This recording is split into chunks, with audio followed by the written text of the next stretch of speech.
पूर्व केंद्रीय मंत्री एवं हमीरपुर से सांसद अनुराग ठाकुर ने कहा कि धारा 370 हटने से जम्मू कश्मीर में खुशहाली आई है, पर्यटकों की भरमार है, निवेश आया है और नए रिकॉर्ड बन रहे हैं और आतंकवादी घटनाओं में 70% की कमी आई है।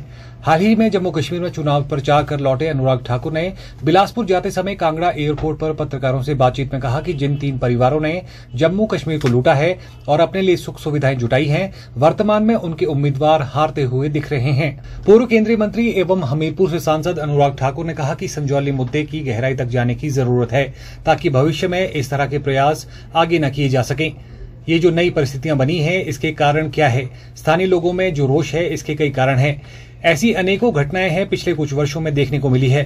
अनुराग ठाकुर ने कहा कि सुक्खू सरकार ने हिमाचल प्रदेश का बंटाधार कर दिया है। कांग्रेस को पता ही नहीं है कि सरकार चलानी कैसे है। जो झूठे वादे कांग्रेस ने किए थे वो पूरा होते नजर नहीं आ रहे हैं। सरकार की माली हालत इतनी खराब हो गई है कि कर्मचारियों और पेंशनर्स को एक हफ्ते अपने वेतन और पेंशन के लिए इंतजार करना पड़ रहा है। मुझे लगता है इस मुद्दे की गहराई में जाना चाहिए और ये जो नई परिस्थितियां बनी हैं, इसके कारण क्या रहे और इससे लोकल डेमोग्राफी पे कितना फ़र्क पड़ रहा है। ये स्थानीय लोगों में जो रोष है उसके बहुत गंभीर कारण हैं और ऐसी अनेकों घटनाएं पिछले कुछ वर्षों में देखने को मिली हैं और मुझे लगता है इसकी गहराई में इसलिए जाना ज़रूरी है कि भविष्य में इस तरह के प्रयास आगे ना किए जाएं। मैं जम्मू कश्मीर के विधानसभा चुनाव से अभी आई हूँ कैंपेन करके। लोगों का भारतीय जनता पार्टी की सरकार बनाने का मत है। धारा 370 की समाप्ति ने नए अवसर खड़े किए हैं, जहाँ एक और शांति आई है, खुशहाली आई है, भारी निवेश आया है और पर्यटकों की भी भरमार है। जिन 3 परिवारों ने जम्मू कश्मीर को एक तरह से लूटा और सब सुख साधन अपने लिए किए, आज उनके उम्मीदवार हारते दिख रहे हैं।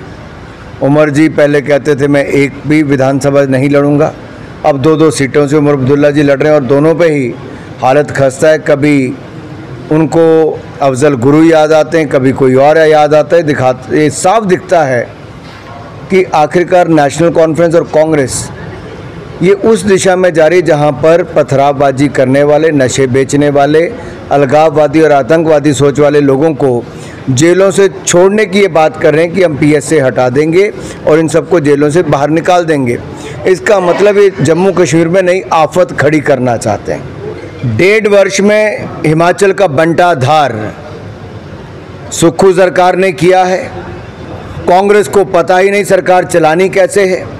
बड़े बड़े वायदे झूठे कर दिए थे, आज वो वायदे पूरे करते दिख नहीं रहे और सरकार की माली हालत इतनी ख़राब हो गई कि सरकारी कर्मचारी और पेंशनर्स को एक हफ्ता अपनी तनख्वाह का इंतज़ार करना पड़ता है। और बोझ ये पड़ा कि जब इनकी सरकार बनी कांग्रेस की, बढ़ते इन्होंने 2 बार पेट्रोल और डीजल पर टैक्स बढ़ा दिए और अब ये सेस लगाने वाले दूध के नाम पर और पर्यावरण के नाम पे, यानी कि बिजली उपभोक्ताओं को अब ज़्यादा पैसा देना पड़ेगा। मिल्क सेस और एनवायरनमेंट सेस के नाम पर कोई ना कोई बहाना ढूंढकर जनता की जेब में से पैसा निकालने का काम कांग्रेस की सरकार कर रही है और जनता पर बोझ डाल रही है। सीमेंट की बोरी 15 रुपये दाम बढ़ा दिए। अब यहाँ इंडस्ट्री आनी तो दूर की बात, जो है वो भी पलायन करने की सोच रही है। पहले उनके दाम बिजली के बढ़ा दिए, अब उन पर और सेस लगा रहे हैं। ये कैसी मनमानी है?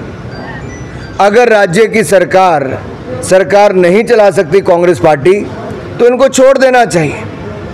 अगर आप तनख्वाह नहीं दे पा रहे, आम जनता को वायदे पूरे नहीं कर पा रहे, ऊपर से टैक्स का बोझ और बढ़ा रहे हैं, तो इससे दिखता है कि जैसे कर्नाटक वैसे ही हिमाचल प्रदेश में कांग्रेस की सरकारें पूर्णतः फेल हो गई हैं।